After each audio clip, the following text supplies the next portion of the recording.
The skies darkened over Earth on a clear Tuesday morning. It wasn't clouds that blocked the sun. It was ships, massive ships that seemed to stretch for miles across the blue sky. Alan Pierce stood on the command deck of the North American Defense Fleet's main vessel. His hands gripped the edge of the control panel so hard his knuckles turned white. On the main screen, he watched as unknown objects entered Earth's atmosphere. First tens, then hundreds. "Sir, we're picking up objects entering orbit," said Lieutenant Noah Clark. His voice shook slightly. They're everywhere." Alan took a deep breath. In his 20 years of service, he had never seen anything like this. "Send out the alert, all ships to battle stations. This is not a drill." Around the world, the same scene played out. Strange ships appeared over every major city. They hung in the air, silent and threatening. People stopped in the streets to look up. Some ran, some took pictures, some just stood frozen in fear. In Chicago, Nurse Susan Miller was just finishing her night shift when the hospital windows darkened. She looked outside and gasped. A massive ship hovered over the city, blocking out the morning sun. It was shaped like a giant arrowhead, dark metal gleaming dully. "What is that thing?" asked a patient next to her. Susan had no answer. None of them did. The ship stayed still for exactly 1 hour, then without warning they attacked. Beams of bright blue light shot down from the ships. Where they hit, buildings crumbled. The ground shook, glass shattered, people screamed and ran. In orbit, Alan watched in horror as his fleet engaged the alien vessels. Earth's most advanced ships fired everything they had. Missiles, lasers, railguns. Nothing worked. The alien shields glowed briefly when hit, then returned to normal. "Sir, the Lincoln and Washington are down," reported Noah. His face was pale. "The Roosevelt is not responding." "Keep firing," Alan ordered, though he already knew it was useless. Their weapons simply weren't strong enough. In the Rocky Mountains, General Kevin Rogers watched the satellite feeds with growing dread. One by one, Earth's defenses were being wiped out. Military bases around the world reported the same thing. Their weapons had no effect on the alien ships. "Lieutenant Wells, get me the president," Kevin said to his aide. Lieutenant Diane Wells tried the secure line. "Sir, the White House it's gone." Kevin closed his eyes briefly. "Then get me whoever's next in line." Within hours, the pattern became clear. The aliens targeted military installations first, then government buildings. They left most civilian areas alone, except when humans tried to fight back. Then the punishment was swift and terrible. Susan's hospital filled with wounded faster than they could treat them. Burns from the strange blue energy weapons. Crush injuries from collapsed buildings. She worked without rest, moving from one patient to the next. "We need more bandages," she called out, "and get those burn victims to the East Wing." A young doctor approached her, his face streaked with soot. "Susan, they say downtown is completely gone. Just gone." Susan didn't have time to process this. "We can't think about that now. Help me with this patient." By the end of the first day, Earth's organized military response had collapsed. The alien weapons were simply too powerful. Their shields too strong. Most of Earth's satellites were destroyed. Communications were spotty at best. Alan's ship was one of the last still fighting. They had managed to avoid direct hits by staying mobile, but they were running out of weapons and fuel. "Sir," said Noah quietly, "we've received a message from what's left of Central Command. They're surrendering." Alan stared at him. "What?" "The United Nations has voted for immediate surrender to prevent further loss of life. All military forces are ordered to stand down." The words hit Alan like physical blows. Surrender, after less than a day? But looking at the screens around him, showing the devastation already caused, he understood. They had no choice. "Send the acknowledgement," he said, his voice hollow. "Power down weapons." In his mountain bunker, Kevin Rogers received the same order. For long minutes, he sat in silence. Then he smashed his fist against the desk. "They think they've won," he said to Diane. "They have no idea what they've awakened." Diane looked at him, surprised by the sudden fire in his eyes. "Sir, this isn't over. Not by a long shot. Get me a secure line to all remaining command structures. Use the old emergency channels." Across Earth, the alien ships moved into position over major cities. Then a message played on every working communication device in perfect English and every other human language. "People of Earth, we are the Krathul Dominion. Your planet is now under our control. Your governments have surrendered. Resistance is futile and will be met with exemplary punishment. Obey our directives and you may survive to serve the Dominion." The message repeated 3 times, then stopped. In its place came instructions, curfews, restricted areas, rules for interaction with Krathul forces. The message was clear: obey or die. That night, smaller ships descended from the larger vessels.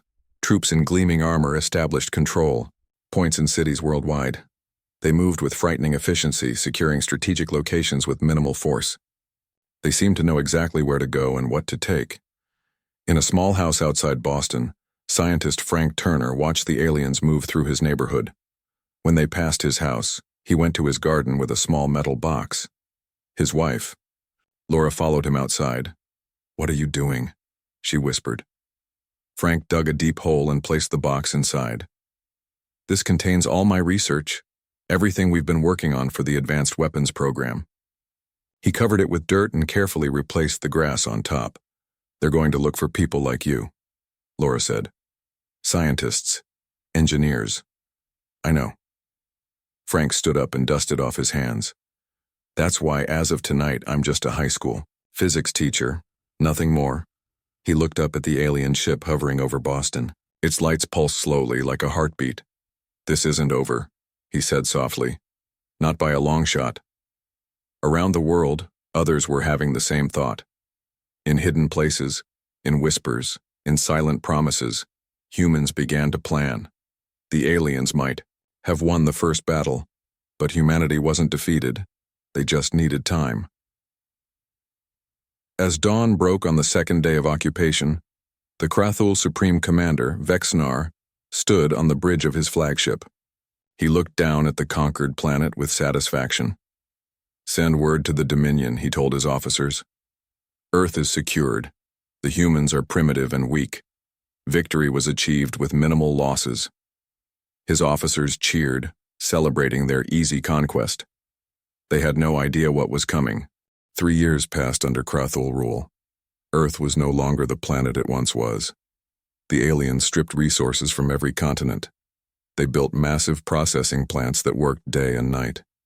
The sky in many cities turned a permanent gray from the smoke and dust. Jack Howard walked to work with his head down. That was how humans walked now, eyes on the ground, never looking directly at the Krathul. He wore the gray uniform of a maintenance worker.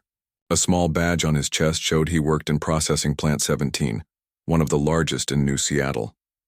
New Seattle wasn't really Seattle anymore. The aliens had rebuilt it as a hub for processing rare minerals.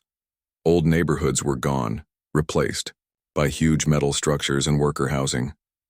Jack passed through 3 checkpoints on his way to work. At each one, alien guards scanned his badge and his face. They never spoke. They didn't need to. Everyone knew the rules. "Morning," said Fred, another maintenance worker, as Jack entered the plant. They kept their voices low. Talking wasn't forbidden, but it was best not to draw attention. "Morning," Jack replied. "Section B today?" Fred nodded. "Upper floors. Good view of the whole operation." Jack understood what Fred was really saying. Section B gave them a good view of the plant's security systems. For 3 months, Jack had been memorizing patrol patterns, camera positions, and door codes. The Krathul didn't think humans were smart enough to be a threat. That was their mistake. At noon, the work sirens blared, signaling the lunch break. Workers filed into the large cafeteria. The food was bland but nutritious.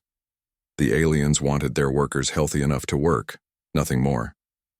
"Celebration Day is coming," Fred said quietly as they ate. 3 days from now." Jack nodded.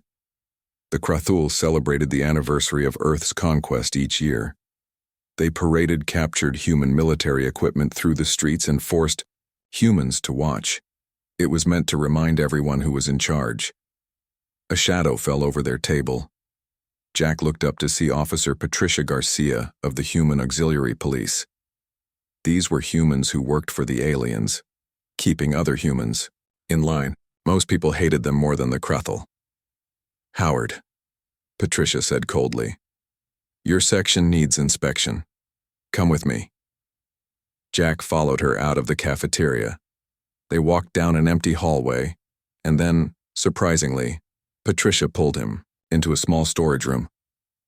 "We have 30 seconds before the cameras pick up again," she whispered, suddenly urgent.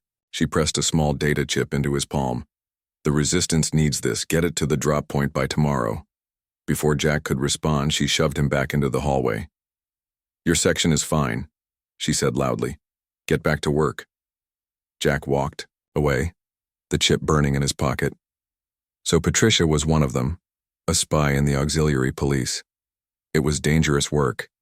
If caught, she would face public execution. Deep beneath old Boston, in forgotten subway tunnels, Colonel Mary Wright studied. A map spread on a makeshift table. 20 people crowded around her, their faces lit by dim emergency lights. "The supply convoy moves through here at 0200, Mary said, pointing to a road on the outskirts of the city. "Security is lighter at night. They only have 2 escort vehicles." "What? About air support?" asked a man named Sam, a former Army sergeant. "They don't bother with air support for small convoys anymore," Mary replied. "They've grown complacent. They think we're beaten." The truth was, for a long time, they had been beaten. The first year under Krathul rule was the hardest. Anyone who resisted was killed immediately. Whole towns were punished for the actions of a few. People learned to keep their heads down and obey. But slowly, carefully, resistance grew. Small groups at first, just a handful of people sharing information. Then larger networks formed. Former military taught civilians how to fight. Engineers learned to repurpose alien technology. "Once we hit the convoy," Mary continued, "we'll have 2 minutes to unload whatever we can carry. Priority is medicine, then weapons, then food. Clear?" Everyone nodded. They had done this before. Each time they grew a little bolder, a little stronger. In space, things were no better than on Earth. The moon had been turned into a massive mining operation. Thousands of humans worked there, digging out resources the Krathul needed. "Steve."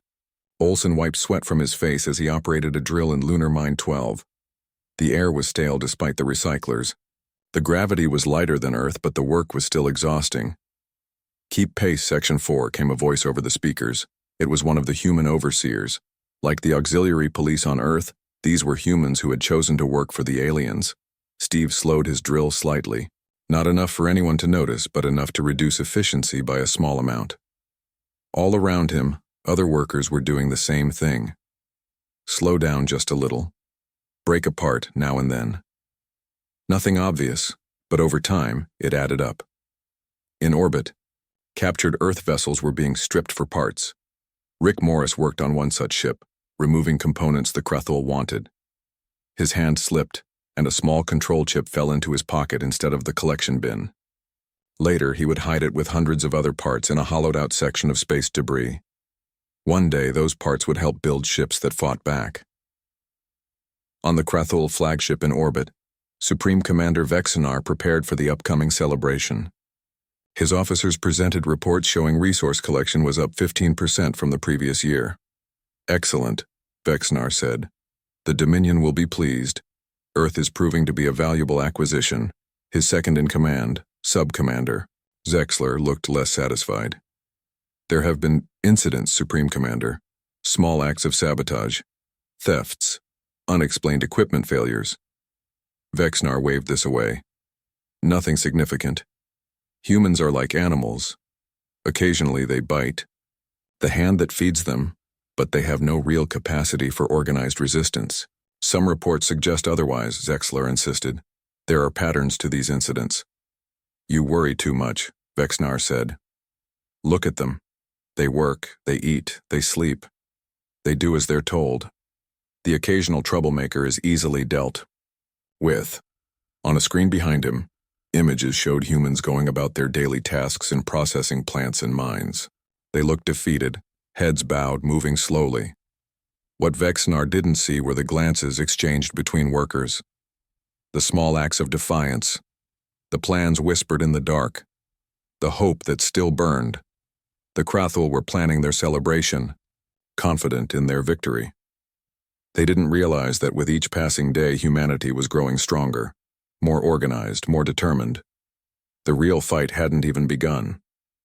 5 years had passed since the day the Krathul darkened Earth's skies. For most humans, hope was a distant memory. But not for everyone. Linda Patel moved through the alien research facility with her head down, her simple gray uniform marked her as a cleaner. To the Krathul, she was just another human doing menial work. They barely noticed her as she pushed her cart from room to room. That was their mistake. Linda had been a computer engineer before the invasion. Now she used her skills in secret. As she cleaned the main research lab, her eyes took in everything. The symbols on screens, the components being tested, the designs left open on workstations. The Krathul scientists were brilliant, but careless. They didn't think a human cleaner could understand their advanced technology. They didn't think a human cleaner could memorize complex schematics after seeing them just once. They were wrong. Linda finished her shift and left the facility, passing through the same security checkpoints as always. The guards scanned her, finding nothing unusual. They didn't scan her mind, where she carried the most valuable cargo of all, knowledge. That night, in her small apartment in the worker housing block, Linda carefully drew what she had seen. Page after page of alien technology. When she finished, she hid the pages inside a hollow section of her floor and replaced the cover. 3 days later, the pages were gone. Someone had taken them during her shift. Linda didn't know who. That was how the resistance worked now. Cells that rarely connected directly. If one person was caught, they couldn't betray the others. In a hidden lab deep beneath the Australian outback, Dr. Paul Winters studied Linda's drawings with growing excitement. For 5 years, he and his small team had been trying to understand Krathul technology. Now they had something truly valuable. Detailed schematics of the alien shield systems. "This is it," Paul whispered to his assistant Ellie. "This is what we've been waiting for." The lab was crude compared to what Paul had worked with before the invasion. Equipment cobbled together from salvaged parts, power from hidden solar arrays, and wind turbines. But the minds here were sharp, fueled by determination. "You think we can break their shields?" Ellie asked. Paul nodded slowly. "Not completely, but maybe we can create a momentary disruption, a window of vulnerability." For the next 3 months, Paul and his team worked day and night. They built prototype after prototype, each one failing, but each failure teaching them something new. While scientists worked in secret labs, others fought more directly. In the forests outside what used to be Atlanta, former Navy SEAL Jeff Carter led a small team on their most dangerous mission yet. "Target approaching," whispered Mia, the team's lookout. "1 patrol vessel, standard crew." Jeff checked his weapon, a modified rifle that fired bullets made from salvaged Krathul metal. Better than human weapons, but still not enough to penetrate alien armor. At least not until now. "Everyone remember the plan," Jeff said quietly. "We only get one shot at this." The team had spent weeks preparing this ambush. Now everything depended on a small device clipped to Jeff's belt. Paul Winters' latest prototype. A shield disruptor barely tested, its power source good for only one use. The Krathul patrol vessel moved slowly through the forest clearing, its sensors sweeping for threats. Inside were 4 alien soldiers, confident in their superior technology. "Now," Jeff ordered. From hidden positions, his team fired smoke grenades that blocked the aliens' sensors. As the vessel slowed, Jeff sprinted forward, activated the shield disruptor, and placed it against the hull. For a terrible moment, nothing happened. Then the ship's shield flickered blue and vanished. Immediately, the team opened fire with their modified weapons. Without shields, the hull wasn't as strong. They pierced it in multiple places. The vessel crashed to the ground. The aliens inside never had a chance to call for help. "Strip it," Jeff ordered. Everything useful, fast. Within minutes, they had taken weapons, communication devices, and the ship's small power core. Then they melted back into the forest, leaving only a burning wreck behind. The response was swift and terrible. 3 days later, Krathul forces destroyed 3 small towns near the attack site. Thousands of innocent humans were executed as a warning against resistance. On screens worldwide, Supreme Commander Vexnar delivered a cold message. Defiance will not be tolerated. For each act of rebellion, the punishment will be tenfold. In his hidden command room, Vexnar was less composed. He paced angrily as his officers gave their reports. How did they disable the shield? He demanded. That should be impossible with human technology. We don't know, Supreme Commander, admitted Security Chief Drenkar. The vessel was too damaged to determine what caused the shield failure. Find these rebels, Vexnar ordered. Increase patrols in all sectors. These humans are more resilient than our intelligence suggested. The Krathul crackdown made life even harder for most humans. Curfews tightened, food rations decreased, punishments for minor infractions became more severe. But the attack had changed something. Word spread through hidden channels. For the first time, humans had successfully fought back. A Krathul vessel had fallen. The aliens weren't invincible after all. In resistance bases worldwide, hope burned brighter. In Brazil, Maria Santos led her guerrilla fighters on bolder missions, attacking supply convoys and communications relays. In Kazakhstan, farmer Ethan Brown added more weapons to the cache hidden beneath his fields, while appearing to cooperate with his alien overseers. The most important breakthrough came from an unexpected place. Amy Nelson had been a programmer before the invasion. Now she worked sorting data in a Krathul communication center. For years, she had been secretly studying their systems, looking for weaknesses. One night, working late, Amy found what she had been searching for, a pattern in the Krathul communications. Every command, every order to troops worldwide passed through a single hub, the flagship in orbit. It was the perfect central point of failure. If that communication hub could be disabled even temporarily, the entire Krathul force on Earth would be thrown into confusion.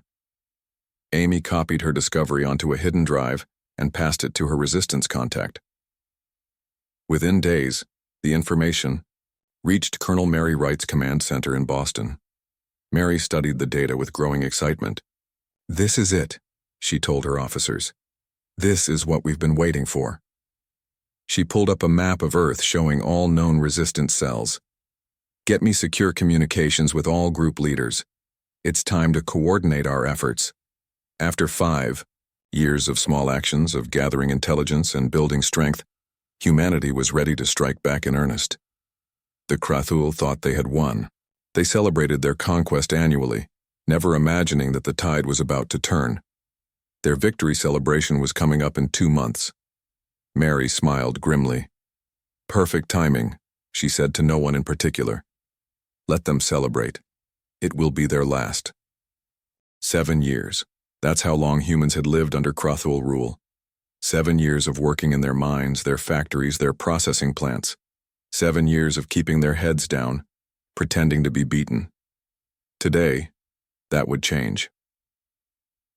Colonel Mary Wright called it Operation Thunderclap, a simultaneous attack on Krathul positions worldwide. The date was chosen carefully, the 7th anniversary of Earth's surrender. The day the aliens would be busy celebrating their victory. In orbit, technician Greg Phillips reported for his shift on Krathul Station Alpha. After years of perfect service, the aliens trusted him to maintain life support systems. He was a model worker, quiet, efficient, and completely loyal, or so they thought. Greg entered the main control room and nodded to the single Krathul supervisor. These days, most stations were run by trusted humans with minimal alien oversight. Another sign of Krathul complacency. "Checking environmental systems," Greg said. The supervisor barely glanced at him. Greg moved to his workstation and began his usual routine. Every few minutes he glanced at the small clock on his console. When it showed exactly 9 a.m. Earth Standard Time, He took a deep breath and entered a special command sequence. Alarms immediately blared. The supervisor jumped up. "What's happening?" "Life support failure," Greg said, sounding panicked. "I don't understand. All systems were fine a minute ago." As the supervisor rushed to the main console, Greg slipped a small device from his pocket and placed it on the primary oxygen regulator. The device had been smuggled up piece by piece over months, assembled in secret. "Evacuate to emergency chambers," the supervisor ordered, following standard protocol. Greg nodded and followed him. Out. Behind them, the device began its work, releasing a colorless, odorless gas into the station's ventilation system. Similar scenes played out on 2 other orbital stations. By midday, 3 major Krathul orbital facilities had lost all alien personnel to what appeared to be catastrophic life support failures. On the ground, the attack began precisely at the same moment. In London, Captain Heather MacDonald led a team of 20 resistance fighters toward the European Command Center. They wore stolen auxiliary police uniforms and carried identification that would get them through the outer security perimeters. "Remember," Heather told her team, "we have exactly 30 minutes before the real auxiliary patrol is scheduled to arrive." They passed through the first checkpoint without incident. The Krathul guards barely looked at their human identification. At the second checkpoint, a guard hesitated. "This patrol is not on the schedule," he said. "Special detail for the celebration," Heather replied smoothly. "Commander Trenvor requested additional security for the viewing platform." The name drop worked. The guard nodded and waved them through. Humans weren't supposed to know the names of high-ranking Krathul officers. The fact that Heather did suggested she was a trusted collaborator. Once inside, they moved quickly to their assigned positions. Each carried a shield disruptor like the one Jeff Carter had used, but smaller and more powerful. Paul Winters and, his team had been busy. In Johannesburg, former Special Forces operative William Roberts led a similar attack on the African Continental Headquarters. In Tokyo, Beijing, Moscow, and a dozen other cities, resistance teams moved into position. Supreme Commander Vexnar stood on a high platform in what had once been Washington, D.C. Below him, captured human military vehicles were lined up for the victory parade.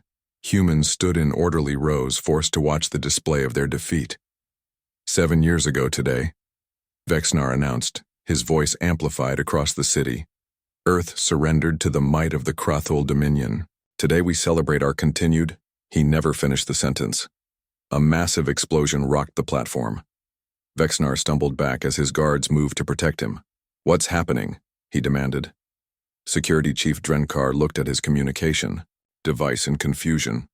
"We're receiving reports of attacks everywhere, orbital stations, command centers, supply depots, all at once." Vexnar couldn't believe it. How is this possible? How could they coordinate on this scale? The answer came in the form of another explosion, closer this time. The carefully organized humans in the crowd below suddenly broke formation. From beneath clothing and hidden compartments, they pulled out weapons. The masterstroke of Operation Thunderclap was happening in orbit. Colonel Mary Wright had spent months working with unexpected allies, members of the Jorvian species, who had been conquered by the Krathul decades before Earth. A few Jorvians worked as engineers on Krathul ships, their own active resistance hidden for years. With their help, the resistance had captured a small transport vessel. Now it approached the Krathul flagship, transmitting valid identification codes. At the controls sat pilot Scott Taylor, a former Air Force captain. Beside him was a Jorvian engineer named Kelb, who spoke rapid instructions. "The approach must be perfectly normal," Kelb said. "Any deviation and they will scan us." Scott kept his hands steady on the controls, though sweat beaded on his forehead. They were flying directly into the heart of enemy territory, with only fake codes and timing. As their protection, "Incoming transport," came a voice over the communication system. "State your purpose." "Scheduled maintenance crew for communication array," Kelb replied, his voice perfectly matching Krathul speech patterns. "Celebration Day inspection." There was a pause. Scott held his breath. "Proceed to docking bay 4, the voice finally said. Scott exhaled slowly. "That was the easy part," he murmured. The hard part came next. Instead of heading to Docking Bay 4, Scott suddenly accelerated the transport directly toward the flagship's central communication array, a massive dish-like structure extending from the main hull. Alarms blared. The flagship's weapon systems came online, but it was too late. The transport crashed directly into the communication array in a massive explosion. Scott and Kelb, along with the rest of their volunteer crew, died instantly, but their sacrifice wasn't in vain. Across Earth, Krathul forces suddenly lost contact with their central command. The carefully orchestrated hierarchy that controlled their entire operation collapsed into chaos.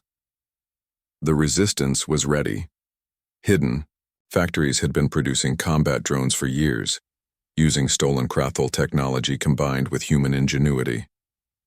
Now these drones activated worldwide, attacking confused alien troops who no longer received orders from above. In his command center, Vexnar watched in disbelief as reports of defeat came in from around the world. Earth, which had been firmly under control just hours ago, was suddenly erupting in coordinated rebellion. How could this happen? He demanded. How could they hide such strength from us? The answer was simple, though Vexnar couldn't see it. The Krathul had made the fatal mistake of underestimating humanity's resilience, creativity, and determination. They had seen humans bow their heads and assumed they were broken. They never understood that humans were merely biding their time, gathering their strength. By sunset on that 7th anniversary, Krathul forces were in retreat across half the planet. The aliens who had celebrated their victory that morning now fought desperately for survival against a foe they had gravely underestimated. The human resistance, hidden for so long, emerged in full force. Every act of sabotage, every piece of stolen technology, every secret plan had built to this moment. Operation Thunderclap wasn't just an attack. It was humanity announcing to their oppressors, the real war has just begun. The months following Operation Thunderclap changed everything. Humanity, hidden and seemingly defeated for 7 years, emerged with unexpected strength. The Krathul, cut off from their main fleet which was busy conquering other worlds, found themselves trapped on a planet that had suddenly become very dangerous for them. Commander Alan Pierce stood on the bridge of the Defiance, a captured Krathul vessel now under human control. 7 years ago, he had watched helplessly as alien ships destroyed Earth's defenses. Now he commanded a growing fleet of similar ships, piloted by humans who had spent years learning alien technology. "Status report," Alan ordered. His second-in-command, Lisa Chen, looked up from her console. "Krathul forces are pulling back from the eastern seaboard. They're concentrating around their main base in what used to be Kansas City." Alan nodded. The pattern was the same worldwide. After the initial shock of Thunderclap, the Krathul had abandoned smaller outposts to create defensive strongholds. They were playing for time, hoping their main fleet would return to rescue them. "They don't realize their distress signals aren't getting through," Lisa said, as if reading his thoughts. "The new jamming technology is working." That technology came from Dr. Frank Turner, who had emerged from hiding with the hard drive he buried on the first day of occupation. Combined with what humans had learned from captured Krathul equipment, Frank's research had helped humanity advance its defense capabilities by decades in just a few months. Now Earth's skies, once filled with alien ships, bristled with defense, platforms of human design but incorporating Krathul technology. Any attempt by the alien main fleet to return would be met with fierce resistance. In Chicago, Susan Miller walked through a hospital that treated both human and captured Krathul. 7 years ago, she had tended to victims of the invasion. Now she oversaw medical care that showed a mercy the aliens had never shown humans. "How's the patient in room 12? She asked a young doctor. "Stable. The burns are healing well." The doctor hesitated. "Do you really think we should be using our supplies on them, after everything they did?" Susan looked at him steadily. "That's exactly why we're doing it. To show we're not like them. We don't torture prisoners or let them suffer." The doctor nodded slowly and moved on. Susan understood his feelings. Many humans wanted revenge for 7 years of oppression. But humanity's leaders had made a decision. They would win this war, but they would not lose their humanity in the process. In New Seattle, Jack Howard and Patricia Garcia led a team converting a Krathul processing plant to produce materials for Earth's reconstruction. The alien technology once used to strip Earth's resources now helped rebuild what had been destroyed. We could have just blown it up, Jack said, looking at the massive facility. That would have felt good. Patricia shook her head. This is better, using their tools to fix what they broke. The final battle began 3 months after Thunderclap. Supreme Commander Vexnar had gathered his remaining forces for a desperate last stand. From his command center in the largest remaining Krathul base, he prepared to fight to the end. The humans cannot maintain their advantage, he told his officers. They lack the discipline and unity of the Dominion. We will hold out until reinforcements arrive. What Vexnar didn't know was that no reinforcements were coming. His distress signals had never reached the Krathul main fleet, and even if they had, the new Earth defense system would have made any rescue attempt extremely costly. Commander Alan Pierce led the assault from orbit. The Defiance and 20 other captured ships surrounded the Krathul base.